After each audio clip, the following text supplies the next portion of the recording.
that it consumes your very being, your thoughts and your actions. It leads you to wish evil for others, for that which they have been given over you.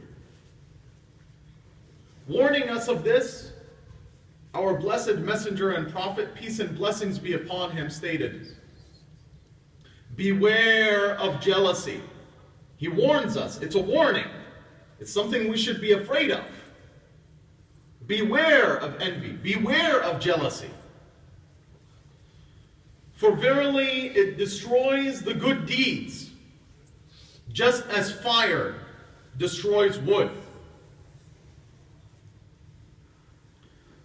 Envy then is a disease of the heart, one that consumes, just as the fire consumes the wood. It causes impurity to enter the heart. For when God's messenger was asked by the companions, may God be pleased with them, they asked him, O messenger of God, peace and blessings be upon him, who are the best of people? It's a simple question. Who are the best of people? Surely they're looking for some characteristic that they can embody, that they can imbue themselves with. And he, peace and blessings be upon him, replied, the one with the clean heart and a truthful tongue. Of course, the companions replied, we can understand what it means to have a truthful tongue. It's simple. Speak the truth. Be honest. Do not mislead others. Be sincere in your speech. It is obvious what it means to have a truthful tongue. But they asked, we understand what it means to have a truthful tongue. But what does it mean to have a clean heart? He, peace and blessings be upon him, said, it is the heart of one that is pious, pure, and free of sin, free of transgression, hatred, and envy. Now, he did not leave this last characteristic for nothing. He mentioned envy last for a purpose. You see, envy is so destructive that when it corrupts the heart, it will lead it down a path towards all other diseases of the heart. That when you are jealous or envious of others for what they have been given over you, it leads you towards transgression. It leads you towards hatred. It leads you away from having a pious heart, a righteous self. Then it will also cause your tongue to become untruthful. So we must be aware. This characteristic is so destructive. It is so dangerous to the self. So dangerous to each and every one of us here, that God himself has warned us of it in the Quran. For do we not have a surah in which Allah subhanahu wa ta'ala has revealed for us to seek protection from various characteristics? And the last of these that he mentioned, just as the last characteristic that Rasulullah sallallahu alayhi wa sallam mentioned in his hadith, it is envy. For he says, أعوذ بالله من الشيطان الرجيم بسم الله الرحمن الرحيم. He says, قل أعوذ برب الفلق. And at the end of the surah,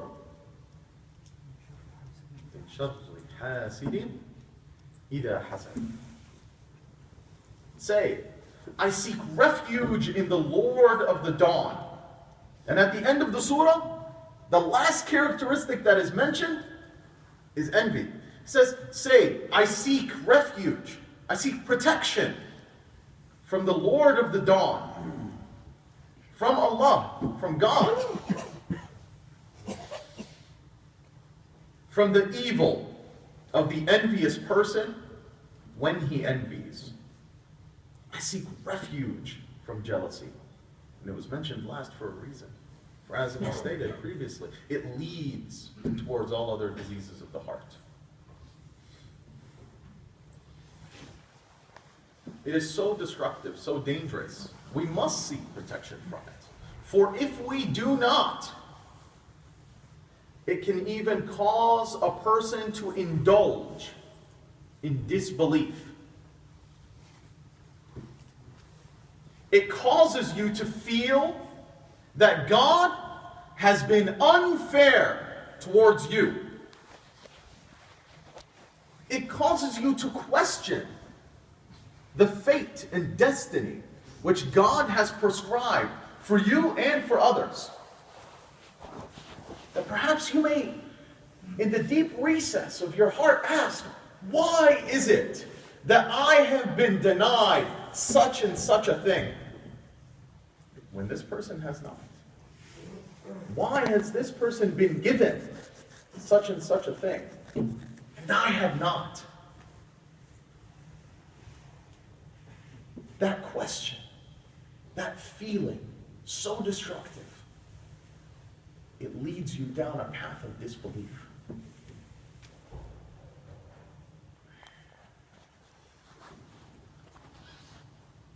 Warning us of this again, the messenger of God, peace and blessings be upon him, said to the companions once, they are enemies of God's bounty. And so the companions were startled. They were taken aback. Who are these enemies? They asked. They are enemies of God's bounty, of his favors. And so the companions rightfully asked, who are they, O Messenger of God? Alayhi salatu wassalam. Peace and blessings be upon him. Who are they? Who are these people that are the enemies of God's bounty? He said clearly, those who envy other people for what God has given them of his favor, of his bounty. So destructive an emotion is envy, that it leads us down a path to deny the very favors of God that he has bestowed upon others. It leads us down a path of disbelief, down a path of transgression, and one of hatred. And this brings us to our first question. Why is it then that some others have been given while others have been denied? It's a simple question. So simple that it also has a simple answer. Indeed, every bounty, every favor, every materialistic thing in this world, in this universe, is worthless. It is meaningless. It is nothing more than a test. So for the one who has been given wealth and health and children and properties, for that person, it is a test for him or her. It is a test for this person. According to their generosity and their thankfulness. So if you have been given wealth and health and various other bounties, then God is testing you. How thankful will you be for the bounties that he has given you? How generous will you be towards those who have been less fortunate than yourself? And of course, it is a test also for he who has been denied the bounties of God. For him, it is a test of patience. It is a test of steadfastness. It is a test of dutifulness towards God. He may have been denied in this life, but perhaps through patience, through being steadfast, through forbearance, this person will then be rewarded with something much more valuable in the next life. The believer then should be content with the destiny of God. The believer should be content with the fate that has been drawn with him. Now, this does not mean that we should not strive to better our situation. No, not in the least. Rather, as believers, we should push hard to better our condition in this life and the condition of those around us and the communities that we are a part of. We should strive towards this to better ourselves and them. But if you cannot, for whatever reason, then the believer should be content with his position. The believer should be happy with what he has been given and what he has been denied. For as God says in the Quran, God has favored some of you over others with wealth and properties. Do they then deny the favors of God? He says, أعوذ بالله من الشيطان الرجيم بسم الله الرحمن الرحيم والله فضل بعضكم على بعض في الرزق فما الذين فضلوا براد رزقهم على ما ملكت أيمانهم فهم فيه سواء أفبنعمة الله يجحدون. Do they dispute about the bounty that Allah has given to others and denied others? In another ayah, in another verse in the Quran, he says, do they envy men for what God has given them of His bounty? He says, أعوذ بالله من الشيطان الرجيم أم يحسدون الناس على ما آتاهم الله من فضل. Do they question, do they deny what God has given others and denied others? As I said, the materials of this life are largely meaningless. They have no real worth. They only have a worth between us here and now, for we have decided to give it meaning. But truly it has no worth, no meaning with Allah subhanahu wa ta'ala. For we see that the good and the bad receive bounties. Everyone receives health and wealth, children, properties, and others have been denied. We see that the good people have been given wealth and health and have also been denied these bounties. We also see that those who might not be so good, might not be so dutiful towards God, or may not be believers at all, have also been given bountiful things in this life. They have been given health. They have been given wealth, children, and properties. If then the bounty of God had some sort of meaning, if then it had a real worth with God, would then not only those who were dutiful towards God receive it? Some of my friends in the audience are going to get a little bit annoyed because they've heard this hadith from me many, many times. But it's one of my favorites to quote. For Rasulullah sallallahu alayhi wa sallam told us of this.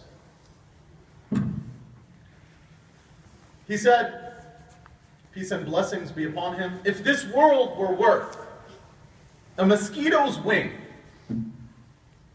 to Allah, He would not give the disbeliever even a drink of water. Water, so plentiful in this world. I could turn on the faucet, take a drink. I could go to any stream, fresh water, hopefully, and take a drink, and I'll be fine. It's abundant. It's everywhere. But if even this abundant thing had a worth with God, then only the most steadfast, only the most patient, only the most dutiful, God-conscious believer amongst us would have received this bounty. And those that were not would have been denied So clearly, we see that in the eyes of God, it does not have much of a worth. It is not telling that when you receive a bounty of God to say, "Ah, I have been given such and such a thing, so I must then be favored in the eyes of God." No. Doesn't Allah subhanahu wa ta'ala say in the Quran, "A'udhu billahi minash shaytanir rajim, bismillahir rahmanir rahim, inna akramakum 'inda Allahi atqakum." Does He not say that? Verily, the most noble among you are the most God-conscious. They're the most righteous. So then this leads us to our third question. What then are the causes of envy? We know what it is. We know what it can lead to. But what causes envy? And if you don't currently have a copy, I suggest everyone gets a copy of Hamza Yusuf's book, Purification of the Heart. It's one of my favorites. It's a book that I continuously go back to and try to work with. He states in this book, from a beautiful poem by Imam Mawlud, rahimahullah, that there are 5 causes of envy. Enmity, vying for the love of others, arrogance, low self-esteem, and love of leadership. Enmity is easy. It's harboring ill feelings or animosity towards any group or person. If you feel it, don't do it. You know that it's enmity. We may also be caused to envy or be jealous of others because we're vying for the love of someone. Now, for the younger audience members, this may be vying for the affection of a parent between siblings. Perhaps you may compete with one another for that parent's love.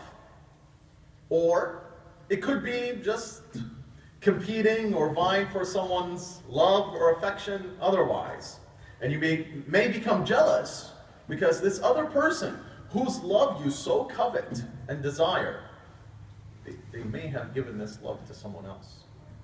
So you become envious, you become jealous towards this other person. It may be through arrogance that you feel jealousy or envy. To be arrogant, of course, is to see yourself as being better than someone else. You feel that you are more deserving than they are, better in one aspect or others.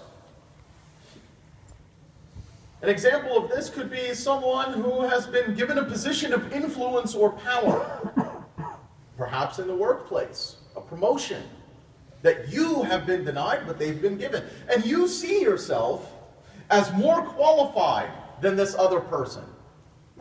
You feel that you deserve it, and they clearly do not. So you become envious, become jealous. Hatred enters your heart. Transgression towards this other person becomes your way now. An example of this, of course, could be seen from the Quraysh, who had denied the legitimacy of the Prophet, peace and blessings be upon him, alayhi salatu wassalam. For he was given the messengership of God. He was the final prophet of God. But they denied that legitimacy, for they felt that they were more deserving than he was. They saw themselves as better. They saw themselves as wealthier. Why would God choose this former sheep herder to be the final messenger of God, while they, the elite, were denied? It may be through self-esteem, low self-esteem, that we feel jealousy or envy towards others. You may ask how? Well, if you feel that some other person has been given some bounty, some favor, and you have been denied that favor, and now you feel less because this other person has been given something which you felt you deserved, and now you feel like you don't have as much worth in the eyes of others, that you're not as good as you were before. Low self-esteem then too can lead towards jealousy or envy. This was clear in Mecca. Again, when the The Quraysh, they denied the Prophet alayhi salatu wassalam. They did so because of arrogance and low self-esteem. Did they not say? Allah subhanahu wa ta'ala relates in the Quran clearly the situation, the discussion that they had. He says, أعوذ بالله من الشيطان الرجيم بسم الله الرحمن الرحيم وقالوا لولا نزل هذا القرآن على رجل من القريتين عظيم. They wished, they questioned the bounty of God. And they said, oh, if only this Quran had been sent down to one of the elite, to one of the great men of the two cities. And the two cities here, of course, were Mecca and Ta'if, which were the two most prosperous cities of the age. The leaders saw themselves not only as wealthy individuals, but they held power. And they could not believe or follow that someone other than themselves could have been given this bounty from God while they were denied. They saw him just as an average person, a commoner, while they, the social elite, deserved that station with God to be the messenger. And that now, this commoner, this poor person, was given the messengership from God. How then do they see themselves? Of course, not having as much worth in the eyes of the people. For they will then believe this commoner. They will follow him. He then has power. And this leads us to our last characteristic, to the last cause of envy, which is vying, that coveting, that love of power, that love of leadership. As Imam Hamza Yusuf states, people of leadership often resent when others achieve something or have climbed in authority, fearing a change in that equilibrium of power. They feel that they have a station, they have a position, and when someone else climbs up the ranks, perhaps their position is being lessened. So through enmity and vying for people's affection, through arrogance, through low self-esteem and coveting, desiring power, through these 5 causes, we may be led down a path to be envious and jealous of others. And so this leads us to our last question. How do we treat, how do we manage envy? أقول قولي هذا واستغفر الله لي ولكم فاستغفروه تجدوه غفورا رحيما.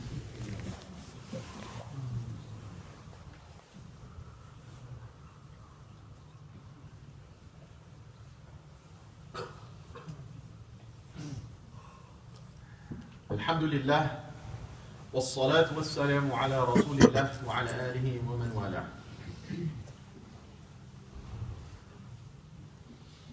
How do we treat envy? How do we purify ourselves from it? There are 3 ways. 1, very simply, find this person or this group of people that you are envious of and give them a gift. Do them a favor. If it's someone from your work and they've been given a promotion that you feel that you deserve, help them in this endeavor. Help them. You will wash away that envy from your heart. If it is someone who's gained the love of someone whose love you wish you had, make dua for them. Help them, aid them in one way or another. The way that we can best rid our hearts, that we can purify them of envy, is to do the exact opposite. So, if you're jealous of someone's skill in one area or another, help them be better in that area. Improve yourself as you go along. You will purify your heart from this feeling. Brothers, if we could move forward, please.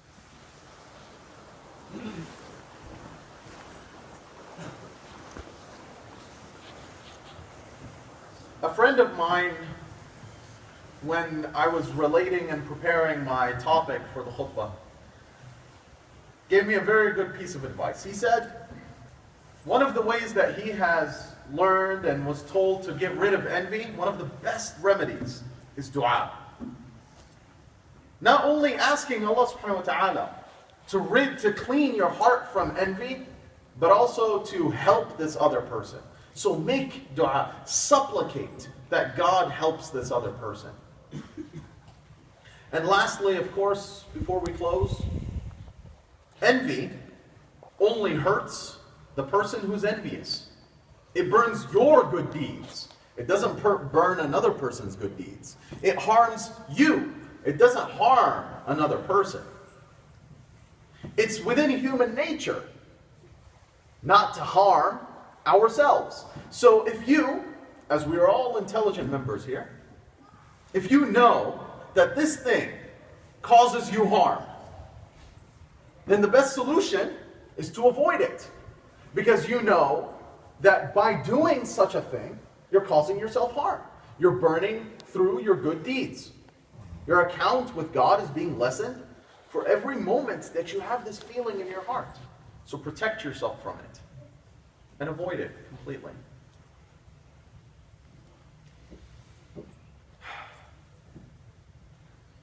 We ask Allah subhanahu wa ta'ala to rid our hearts, to cleanse them and purify them.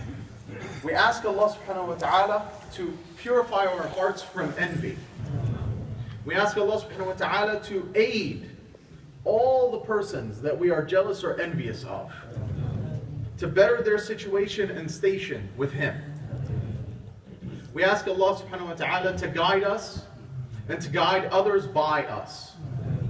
We ask Allah subhanahu wa ta'ala to provide us with abundant wealth, health, and knowledge. We ask Allah subhanahu wa ta'ala to give us guidance through the Quran and to guide others by it.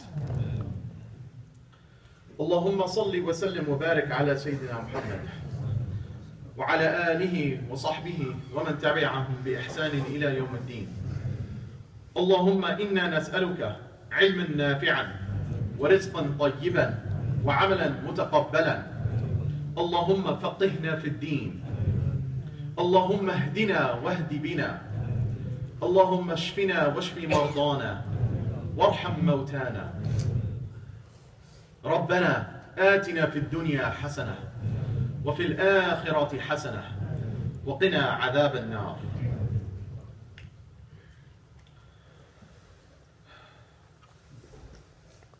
اللهم صل وسلم وبارك على سيدنا محمد وعلى آله وصحبه ومن تبعهم بإحسان إلى يوم الدين وآخر دعوانا أن الحمد لله رب العالمين وأقم الصلاة.